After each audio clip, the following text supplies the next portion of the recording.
Asiqhubekeke nomthetho wendalo lapho esibheka khona izinto okungafanele ukuthi sizenzeke ukuze singawuphuli umthetho wendalo. Zinhlanu-ke izinto okufanele ukuthi singazenzi nangephutha ukuze sizowuhlonipha umthetho wendalo. Isikhathi esiningi-ke abantu abazi ukuthi uma wenza into emntwini leyo nto nakuba iyenzeka. Omunye-ke okanye yenye ama-principles okanye yenye ingxenye yomthetho wendalo. Umthetho wendalo unezigatshana eziyisikhombisa lezo okufanele ukuthi sizigcine ukuze siwuqonde kahle. Asikangeni-ke kulezi gatshana eziyisikhombisa ezibandakanyeka kumthetho wendalo nezicacisayo kahle ukuthi uma wenza lokho wenzeka lokho. Ukuze kwenzeke lokho empilweni yakho kufanele wenze lokho. Asikangeni-ke lapho. Sisabheka nje ukuthi uyini umthetho wendalo nokuthi iziphi izinto ongafanele ukuthi sizenze. Izona okanye kwividiyo ephambilini besibhekile ukuthi-ke ukubulala noma ukuhlukumeza. Uma ubulala umuntu umphuca ilungelo lakhe lokuphila, okusho ukuthi wena umphuca impilo. Ngokwenze njalo usuphulile umthetho wendalo. Ungabulali. NasemaBhayibhelini kwimfundiso zezizwe ngezizwe kuyashiwo ukuthi ungabulali. Kodwa ngeke ngicaciseke lokho ukuthi le nkundla esikhuluma kuyo noma le nkulumo yethu ayihlangene nenkolo. Ngoba umthetho wendalo uyasebenza kuwo wonke umuntu, ngabe uyakholwa noma ngabe awukholwa. Asiqhubekeke. Ukubulala nokuhlukumeza umuntu. Nina abantu enihlukumeza abantu besifazane, nina abantu besifazane nihlukumeza abantu besilisa. Uma wenza lokho nasempilweni yakho uze wazi ukuthi uphule umthetho wendalo onemphumela. Sizongena-ke kabanzi ngoba le inkulumo esizoba nayo eqhubekayo engapheleli namhlanje kuphela. Akufanele ukuthi udlwengule. Uma udlwengula umuntu kusho ukuthi wena umphuca ilungelo lakho lokuyikhethela ukuthi ufuna ukuba sebudlelwaneni okanye kuleso senzo sokulala nobani. Ngabe umuntu odlwengula ingane, umuntu omdala, akukhathaleki ukuthi ngabe umuntu onjani odlwengulayo. Umthetho wendalo okungafanele siwuphule.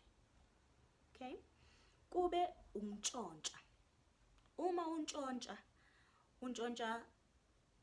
imali, untshontsha impahla, untshontsha isikhathi, untshontsha indlu. Ziningi izinto esiyintshontshayo. Isikhathi somqashi wakho emsebenzini ngithanda ukusenza kube isibonelo esikhulu leso ngoba abantu abaningi bayasintshontsha isikhathi sabaqashi babo. Ngesikhathi wena uqashiwe ukuthi uzonikezwa imali okanye inkokhelo ngomsebenzi wakho kwenza lo msebenzi ngalama-hour, untshontsha isikhathi sakho. Noma ngabe uyahamba ngemonto, mhlawumbe uhamba ngemonto yomsebenzi, wena sewuyantshontsha wenza izinto zakho. Amanesi ayathanda ukuntshontsha imithi. Yikho uzohlezi ubona ukuthi mangabe nje ukwi-profession ethize noma emsebenzini othize kuba khona into engazi ukuthi iyashoda empilweni yakho noma kulabo bantu abayingxenye yaleyo profession. Amanesi ayintshontsha imithi. Angisho ukuthi wonke, kodwa uma untshontsha kufanele wazi ukuthi uphula umthetho wendalo. Akufanele ukuthi untshontshe noma ngabe uhlobo luni lokuntshontsha, imali, isikhathi, impilo, akufanele ukuthi untshontshe. Enye is to trespass, noma ungena endaweni yomuntu ungamole engazange eze kwamukela noma engakudingi kuleyo ndawo, wena ufuna ukungena ngenkani. Yenye yemithetho yezinto ongafanele uzenze lezo ukuze uzo-observe noma uhloniphe umthetho wendalo. Ungayi la ungabezwanga khona, ungafuni ukuyongena ngenkani. Musa ukuthi umuntu mayethi akafuna ukuthi uze endaweni yakhe wena uze ngenkani, uzofuna ukufaka ngisho i-protection order ukuthi ungezi. Musa ukuyoqhambulukela endaweni zabantu la ongamukelekile khona. Esesihlanu wena esokugcina i-coercion. Coercion is to do something ukuthi wena uphoqele omunye umuntu ukuthi enze into ngokuthi wena uyamsabisa noma umphoqa umuntu ukuthi enze into ngenkani angafuni ukuyenza. Ziningi-ke ibonelo zalokho. Mangabe uphoqela abantu ukuthi benze izinto abangafuni ukuzenza, uphula umthetho wendalo wena. Uzokwazi nje lokho. Wenza umuntu ukuthi ahamba yokhipha abantu emzini yabo ngoba nakho wena uphoqelekile ukuthi umsebenzi wakho wenze kanjalo.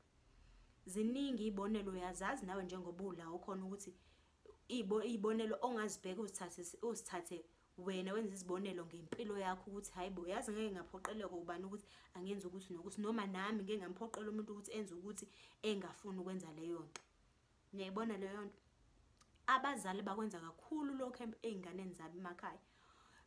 Yebo kubalulekile ukuthi iy'ngane siy'fundise, kodwa sizophinde sikhulume futhi. Ngiyathanda ngizokuba ney'hlukwane ey'ncane nje la ngingena khona ngichaze izinto abazali abathanda ukuzenza ngoba bethi bona bangabazali kodwa bengazi ukuthi baphula umthetho wendalo. Ungamphoqi umuntu ukuthi enze into akangafuni ukuyenza. Ungamphoqi ngokumsabisa noma ngokumenzisa ngenkani. Ngiyabonga.